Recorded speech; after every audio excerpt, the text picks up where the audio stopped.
Assalamualaikum warahmatullahi wabarakatuh. Perkenalkan, nama saya Amanda Istiqomah dari Prodi Pendidikan Agama Islam. Saya akan mempresentasikan tentang perangkat keras. Yang pertama itu ada hardware input, yang kedua hardware proses, yang ketiga ada hardware input, dan yang terakhir hardware storage.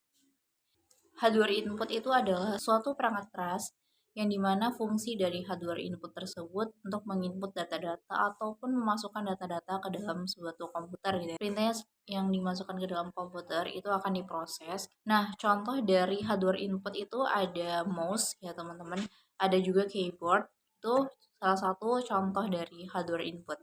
Kemudian ada hardware proses, di mana itu merupakan suatu perangkat keras juga yang fungsinya itu untuk mengolah suatu data gitu ya teman-teman, yang sudah masuk ke dalam suatu komputer itu tadi akan diolah sesuai dengan instruksi dari kita ya teman-teman.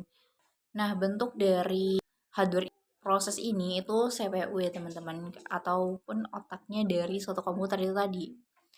Bisa juga RAM ataupun penyimpanan ya teman-teman, itu termasuk dari contoh hardware proses.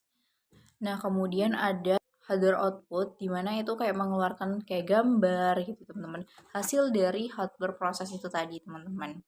Nah, contohnya itu adalah di LCD proyektor ketika kita membuat PPT. Nah, itu kan PPT itu adalah hardware proses ya teman-teman, dimana ketika dia sudah jadi gitu akan melalui tahap yang namanya hardware output gitu ya teman-teman, dari laptop dipindahkan ke LCD proyektor yang kemudian nanti itu akan ada di dinding teman-teman, layarnya itu ada di dinding jadi gambar ya teman. Ketika kita membuat dokumen, kemudian dokumen itu kita print out ya teman-teman, nah itu kan hasil dari hardware proses tuh. Nah, hardware proses itu ketika sudah diproses, nah itu jadinya sudah menjadi hardware output teman-teman, dimana ketika kita dari dokumen kemudian nanti di print out, nah itu dari hasil hardware proses itu menjadi hardware output gitu ya teman-teman.